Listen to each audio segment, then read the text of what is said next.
Welcome back to Changing Austin. I'm Stacey Armijo, your host, and I am thrilled to introduce you to today's guest, Adam Butler, co-founder of Butler. Welcome. Thank you. It's great to be here. So tell me about Butler. Let's start there. What do you guys do, and what are you most famous for? So we do brand and communications design. We've been operating in Austin for about 22 years. So I would have to say that what we've become most famous for was the Austin FC branding, because it was kind of hard to miss. Our first, our first professional sports team, or major league team, I should clarify. Other professional athletes don't like it when we fail to make it about major league sports, but being from here and being a part of such a big cultural moment was definitely drove some web traffic. I believe that. Yeah, well, there's this small thing, a stadium Yes. somewhere that, is covered in this beautiful green color. I'm going to Yes. guess you had a little something to do with that. Yes. So we were able to start collaborating with the ownership group when they came into the marketplace. It was all very hush-hush at first. They were trying to make sure they could do a stadium deal. Mm-hmm. And it was funny because one of my neighbors one day goes, "What do you think about this soccer team? Do you think this is going to happen?" And I was like, "Well, I'm actually I couldn't say it, but I'm like, well, I'm actually being paid to work on it right now.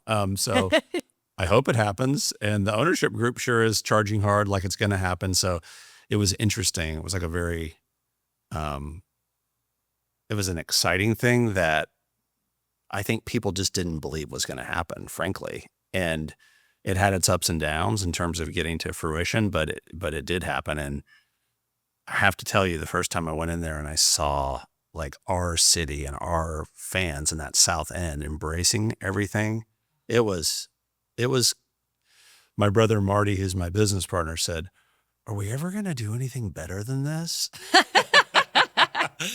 And I was like, "Well, we better, because we've got some life left to live." But he was right. I mean, it was just to be enveloped in something that you helped create, and it was such a massive team of people, but we were a part of it, and it was fun. It was really fun. I have gotten to have the luxury of going to Q2 Stadium on a number of occasions and getting to cheer on our team. And I have to admit, I don't know very much about soccer, but I love those matches because the energy. And I'm thinking that's an enormous space. Yes. And so how do you fill a space like that with that kind of energy? Right. And then you watch the entire stadium filled with that green color. Yeah. I'm just like, wow, I that is know. incredible. And of course you hear all the fans and you hear the drums and I was actually one of my claims to fame, I was the captain of my high school drum line. Oh, And nice. so I have a particular place in my heart for I hear all the drumming in the I know. crowd, and it's Well, and amazing. it's awesome because there's many high school drumliners in the South End. I am sure of it. I believe. Right? I You believe. get to keep playing your drum. I mean, we were the coolest kids, Yeah, obviously, in our own 100%. minds, at least. Drumline rules. Absolutely. So let's dial back a little bit. Yeah. You grew up in Austin, actually as a human and Yes. professionally. Yes. So from your life in Austin as well as your career in Austin, can you give me a flavor of that? Yeah. I mean, I have this pastiche of memories flooding into my brain, but I mean, my parents moved to Austin in 1969. I was born in 73. So some might say the heyday of Austin, right? I wasn't able to go to some of those shows in 73 because I was little. But I mean, to me, like the flashes of memories I have from Austin as a kid were, I do remember the fire engine in Zilker Park. You know, that big red fire Oh, engine? I remember yes. sitting under that on hot days. I remember going swimming in Barton Springs. I remember my parents weren't huge into music, but music was all around us. I had a bunch of skipper pins from Aquafest. Yes. And it was just, Austin was a little slower, and my dad ran a painting business, a painting company called Butler Painting. My mom worked in city planning for a while, and I always Wow. think she would be so blown away. She's deceased, unfortunately, but every time I look at the skyline, I think of her because I'm like, this would just continue to blow her mind. So Austin was just to me, it was always a very friendly and welcoming place. And I still had cousins in New York and Virginia that were quite sure I had horses in an oil derrick in my backyard. And your 10-gallon hat that you... They literally thought that, which was amazing because, I was a first generation Austinite. I wasn't a cowboy. But there was a cowboy kind of mindset in this town of getting to do things the way you wanted to do them. And I definitely got infected by that. In terms of just the creativity, the expressiveness. So it shaped me in that way. I don't know where you want me to stop. I mean, I can keep going all the way through middle school. I can take you to high school, tell you some things that probably aren't fit for the edit. We can do. So where I want to fast forward. Yeah. To you chose to make your career here. Yeah. So you could have chosen to leave, I assume, and you didn't. Why not? Well, a few things happened that led me to having such a long career here. One was when I was 16 years old, we lived off of Bee Caves Road in a place called, in 71, in a place called the Homestead. Well, it just so happened that one of my neighbors there was a fellow named Steve Gersich. And Marty, my brother, co-founder and co-owner of Butler, and I were friends with his daughter, Amy. And one summer day, she said, you should check out what my dad does. You guys remind me of the people that work for him. We didn't know what the advertising industry was. We had no idea. But I took a job in the mailroom the summer between my junior and senior year in high school. And that totally opened my eyes to how much fun you could have in a corporate setting. I mean, I will say that one of my jobs was loading Coors Light into a Coke machine. Oh, okay. So new idea for us here at yes, Amplify. so and just meeting all the I was in the mailroom, so I got to go to everybody's office and deliver things. And I just started talking to people and understanding what their jobs were and what their backgrounds were. And it was just fascinating to me. And it definitely planted seeds in my mind. I was like, this is a career. This is an industry that I'm interested in. Of course, I wasn't calling it an industry when I was 16 years old. But I went to UT. I studied comms and leadership. I upgraded my mailroom internship to a file room internship. Well done. Yep. And that summer, between my junior and senior year of college, I filed 20 years worth of stuff that had been left in neglect. Like every print ad for Texas tourism, Don't Mess with Texas, the lottery, Coors, so I was literally like an archaeologist. And then that got me even more intrigued by the creative aspects of the business. So it just became this place, and it's so important for young people to have this, but I was welcomed and I kind of had free reign a little bit. And I got stuff done that no one wanted to do. So you have to be of value, but I also got to get an eye full of stuff. Well, and you brought some curiosity. Yeah, to that. totally. So that reminds me of when I was in college, I was an intern. So I was also at the University of Texas. I graduated from the public relations program there at the short period of time where you could get a BS in PR. Yes. Oh my gosh. And one of my assignments, Incredible. I interned at what was then KLRU TV, now Austin PBS. It was, and one of my assignments was to rewrite every press release that had been written about Austin City Limits for the entirety of its production life, which ACL just turned 50 this year. So at that time, it was 20 years of ACL releases, most of which were written by a sound guy while they were recording, in 1975 or whatever year it was. And I remember thinking, oh my gosh, this is just a terrible project. And by the end of it, it was just like, that was the best project anybody could have ever given me, because I learned so much about the evolution of something that today we take for granted. Most people, when I talk about ACL, they don't even know it's a television show. In their minds, it's a music festival. But it's, stuff like that. If you actually bring some curiosity to something that might otherwise be mundane, 100%. What might it spark in you? Well, and you just got to go down the wormhole of Austin history too, right? Exactly. And there's a lot in that. That's a cool story.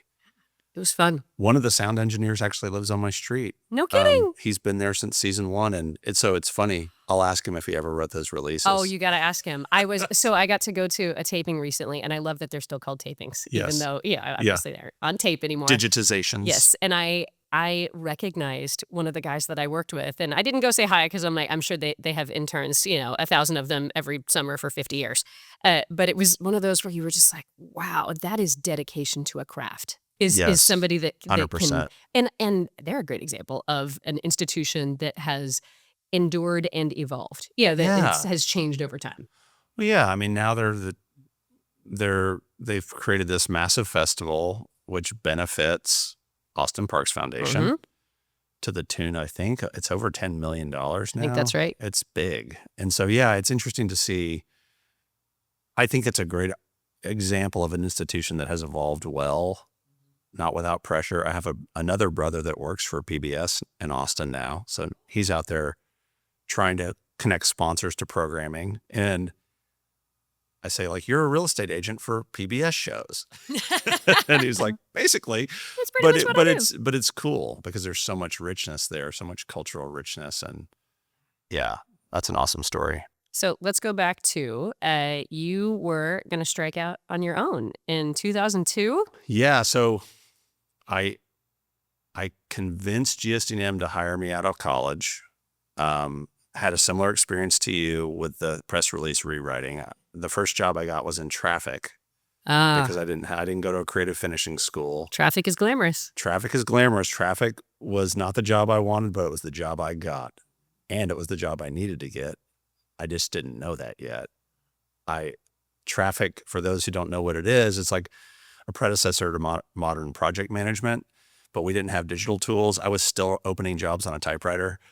I had a pencil ledger where I tracked all these jobs, and I was trafficking Southwest Airlines, and it was hellacious, and I was getting rolled. Wow. I got my first negative reviews of my young career. Dorian Gerard sat me down. She said, Adam, you can do better, and you need to do better, right? Because I was looking past that job towards the job I wanted, and she's like, you need to master this job before you leave this job. That is fantastic advice. And the day I left, I wrote her a letter, and I said, this was the best education I got because I learned what every function in the agency does, what they like and dislike, right? And I had to listen to a lot of complaining. I learned how to manage up. There was a lot of component parts of having that job. And then I finally got into the creative department because I was side hustling the whole time that I was in traffic. And I did that for about 6 years. And my brother was also in the creative department at GSD&M.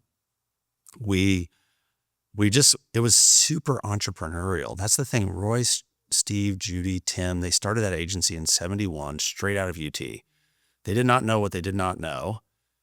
And so that infused everything we did there, which was great. When there wasn't some big old thing you were trying to answer to. It was like, we hustle. Mm-hmm. Like, we figure it out. Roy was always running around preaching. They called him the Reverend Roy. They literally built a pulpit in the building on 6th Street so for him. But, I was learning a lot about entrepreneurship and how to run a business from that. I didn't realize that's what I was learning, but of course I was. And so after 7 years of that, I was like, I need a break from the corporate advertising pace. And I didn't leave to start a business. My brother was living in Portland at the time. He was moving home. I was just going to catch my breath. And we became the Butler Bros, essentially a freelance team.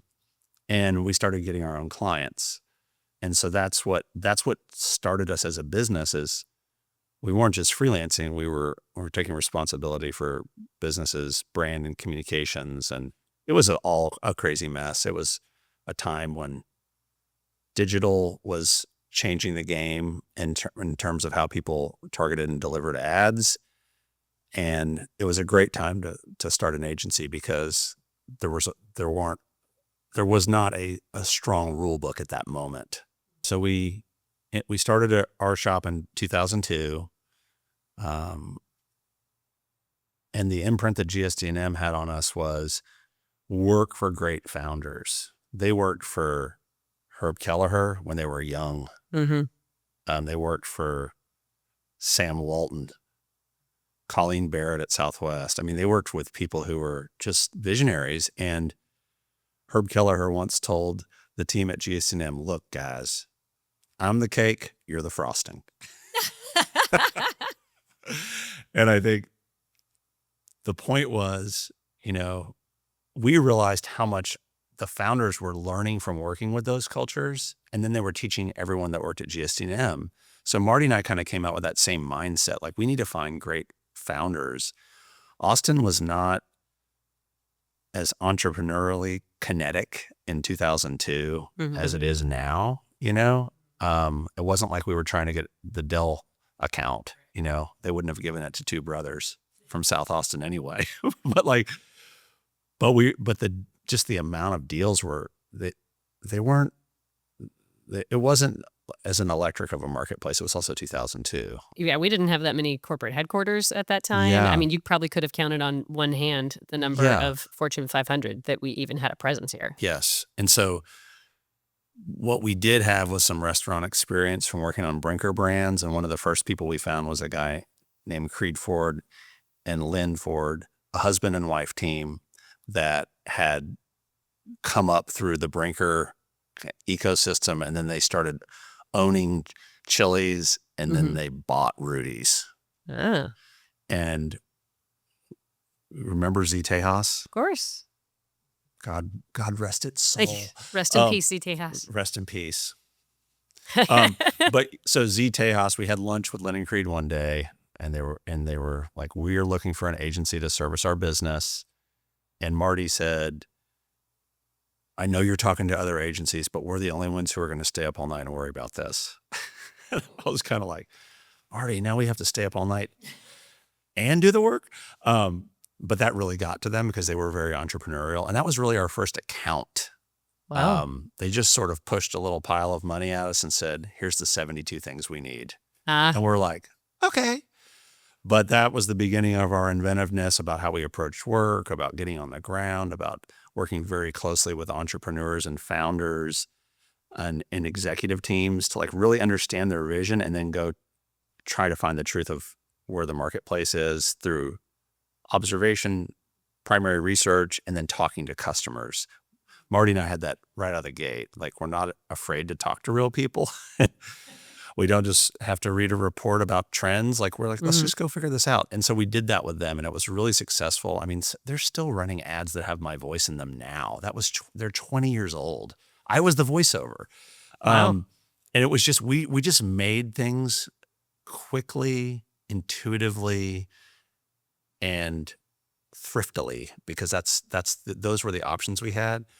Fast forward, we've been in one marketplace for 22 years. This marketplace has changed massively. We've obviously gotten better at what we do. We've been super fortunate to learn from our own clients, hire people that bring outside knowledge into our studio. We're a part of an independent agency network now of 50 agencies spread throughout the U.S., which creates incredible learning opportunities.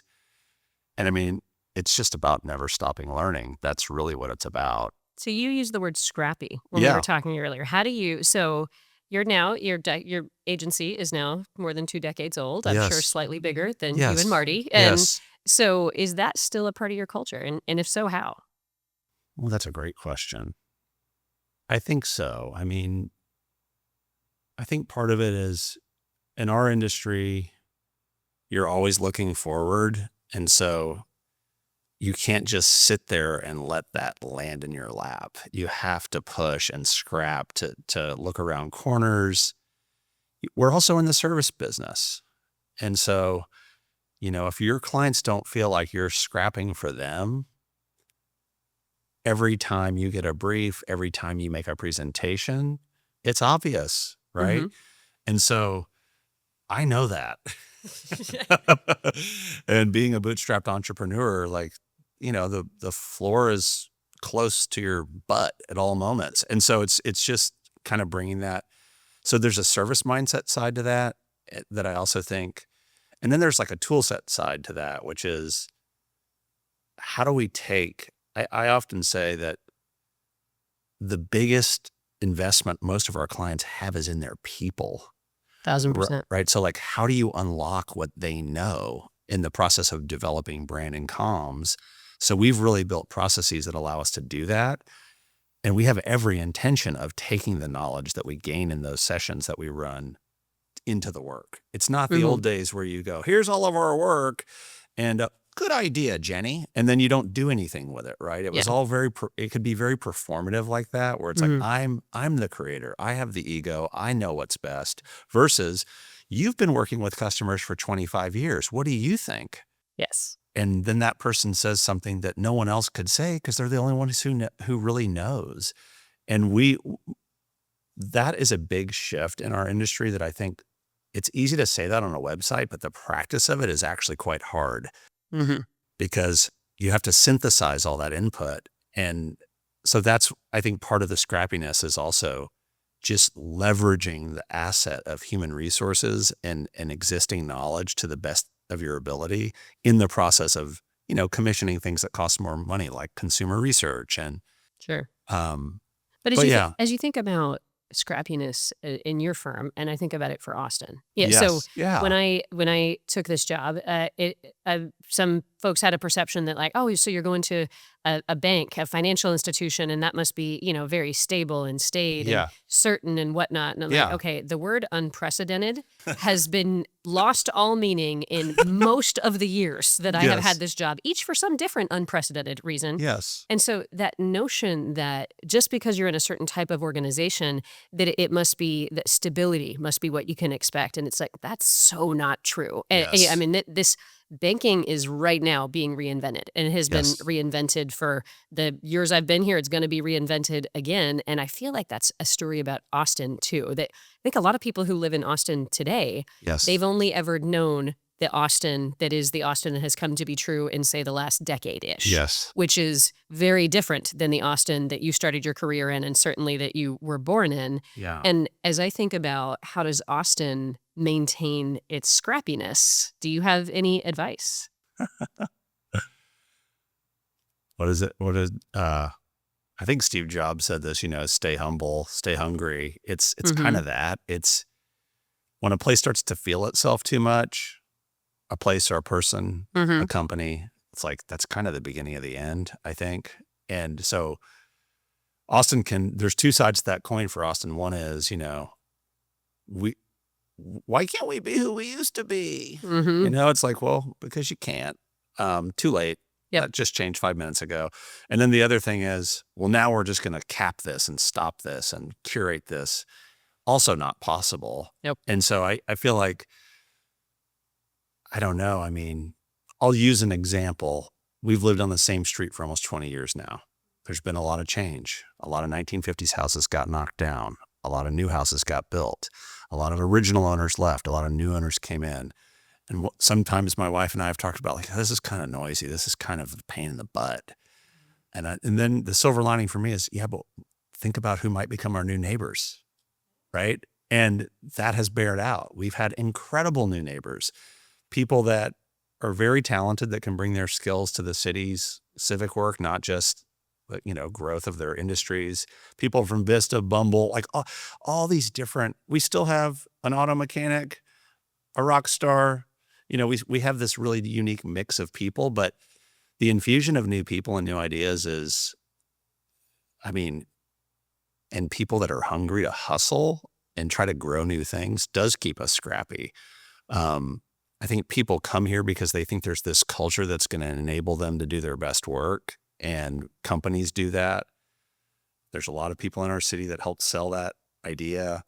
That was on purpose. The Austin Yes, of today was not an accident. It didn't just happen. There was an no, absolute plan and a team 100%, of people who helped to bring that to and life. who are still doing that. And Yep. so I think it's the U.S. military came here, and I talked to some of the people from the Army Futures Command about why they chose Austin. And one of the things they said was, I hope this is suitable for air. They already chose Austin, so it's fine. But they said it came down to Austin and Boston, and the culture of Austin and the ability for people to connect and the willingness, like our culture was the differentiator for the United States military. Probably had retained McKinsey to write a 5,000-page report about it, right? So, I mean, it's real. It's a real advantage. And I don't know, just people not forgetting that scrappy spirit is like what makes all of our good stuff happen, whether it be the way musicians support each other or businesses support each other.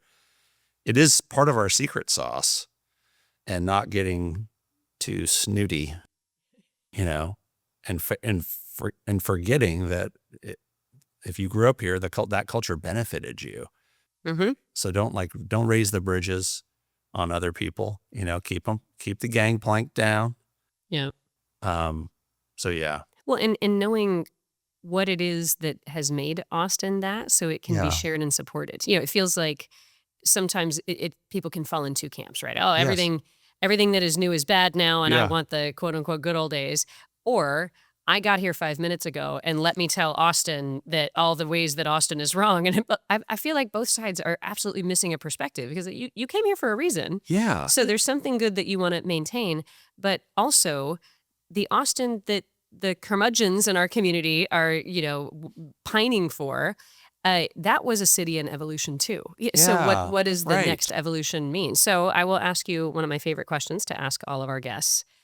What is your favorite thing about Austin up to now, as you kind of look back?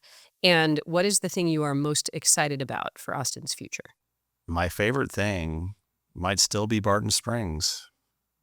Say more. I mean, it's such a miracle that is in the center of our city. I mean, it's a geological miracle. It's yes, a literal measured miracle. in eons. Yes. But it's also, it has a lot of these ingredients we're talking about. It's a public pool, right? Mhm. It's a tourist attraction. So like on any given night, you're going to have people at the 9 to 10 o'clock free swim. You're going to have people that are here for the first time, and you're going to have people that have been going there for 40 years. And they're all together doing something that's exhilarating and beautiful and natural, and it's a place to connect. It kind of changes the energy when you're in there because of what it is. Yeah. It's a spectacle. It's a wonder. And I mean, I live close to that. And my wife and I always say, if the springs ever run dry, like, I don't know if we can stay. And that brings up the other thing, which is a lot of people have worked really hard to protect the springs. There's a lot of organizations, but the city did too, because the city did this thing called water quality protection lands. And they bought or did easements on 34,000 acres to take care of that watershed. And so to me, like, that's the delta of these two things, of like caring for the things that make us great and like being really mindful of that, because if you lose that, that is irreplaceable. It is a gift that we all have inherited that we have to steward, but it totally fuels our culture, I think. I was in there yesterday morning, and it was like I was in there for the first time. And I think what that tells us is that's a grand vision, right? So, I mean, that's a huge amount of land. Somebody had to believe that Austin was going to be an important place for a lot of people and wanted to keep it that way. Yes. And we have a lot of examples of that in Austin, where someone had to believe that Lady Bird Johnson had to believe 100%. that Austin was going to be a place where we could protect our natural spaces. And now the whole trail system and the Lady Bird Lake and bridges and whatnot, everything that we think of as iconic that ends up in every Austin photo, is somebody did that on purpose. Yes, and it's because they well said. expected something big for us. Yes. And there's a great book that my friend Jen wrote called Every Town Needs a Trail. And she talks about how the trail was built, and the volunteers had to go hand cut the first quarter mile of the trail because people didn't get it yet. And then people started going to that first quarter mile. And then, then they pulled This out is all the cool. stops and, Yeah. got Houston and Dallas to chip in cash too. Okay. Lady Bird and her husband and the Butlers, not my relations. But it was pretty cool. To your point, like, they had a vision, and then they also, like, they kind of started at grassroots too, which is really, I love that. I think you're so right about that. That is that's the other thing we have that is for everybody that connects us to each other in a non-forced way. We just get to see each other down there. I've never seen you down there, but I didn't know you until today. I mean, you'll probably see me now. I will. Me and my 40,000 closest friends. Okay, I'll be there. I'll be coming at you with a blue healer. Just be ready. I'm ready. Thank you for being here, Adam. I really appreciate it. This has been an insightful and entertaining and fun conversation. Is it over? It's over. Oh my gosh. But we can always go have cocktails. Let's do it. I manage on every episode to somehow bring up cocktails in some way. And so I want that to be my closing question. What is your go-to cocktail of choice? Oh, wow. The Stumper. It's a stumper. I mean, we've worked with a lot of breweries and a few distilleries over the years too. So, but I mean, I kind of like a hastily made ranch water. Hastily made. I like it. Hastily made ranch water in a Yeti that is maybe not even clean. That's a winner. And I that may have been invented here. We're gonna decide it was. Yeah. We're making it official on Changing Austin right now. We invented the hastily made ranch water in a maybe clean Yeti. Thank you. And what do you call it? We call it ranch water hastily made in a Yeti by Adam Butler. The Butler on a ranch. I think we call it the Butler on a ranch. Okay, I'm in. Thank you.